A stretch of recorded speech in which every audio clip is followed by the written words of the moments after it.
Was it just like a maintenance day for Junior today, pretty much? It was. He had a little tweak. He got stepped on the other day, so we're like, make sure he's ready for game week and good to go. But it's good to get Leighton in there because he's been playing at a high rate of speed, so it was really like flawless going through everything. How much do you want to rotate in these first few games? Well, in that second group, last year we did a good job of this. I think it's helped our retention, it's helped our development. Guys know if I'm prepared and the guys around me trust me, I'm going to get at least a drive or two. So I think like our two guards, Kevo and Pitchford, I want to find ways to get in there right now. We'll figure that out by the end of the week next week. And then Leighton's going to be a guy that plays a decent amount. It's good whether it's swing tackles. Charlie Clark's put himself in the top 10, which is really cool to see.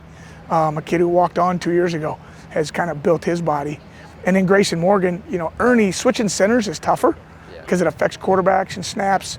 But Grayson's playing as good as those four. So that whole second wave, I'd like to see him in there in routine game, not worried about the situation. I guess, Gunner, with it being now his second year, fully playing left tackle, where do you think you've seen the most improvements through fall camp? I've seen him really mature as a football player. He's a talented player. That's why he played last year. But he's really taken on, he probably studies football and the fundamental pieces of O-line play as much as anybody.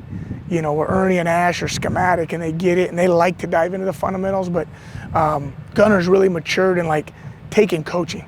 He's got really good trainer back home that he works with, here kind of tying everything together and really dialed into what's making him better. And this last week and a half, he's actually turned into he's become a fly around guy. He's a motor guy a little bit, which wasn't his MO as a younger guy. So it's fun to see that transformation and the other guys feed off it and notice it, and he hears from them. You have, 5 guys returning that played a significant amount last year. What does that continuity do for the offensive line? Well, I think for the line, it lets guys right out of the gate, we're playing more fluid. It doesn't mean we're going to be better. You got to go earn it every day. But I think it lets the rest of the offense, too, really dial in. If there's 1 or 2 guys that might be newer, we can kind of surround them and worry about getting them the help they need. Because up front, you got guys that have played, and they're gonna have their issues as the season goes. But we've got pieces and parts, and the depth is built there. I think it lets the rest of the offense operate smoothly as much as it does just within our room.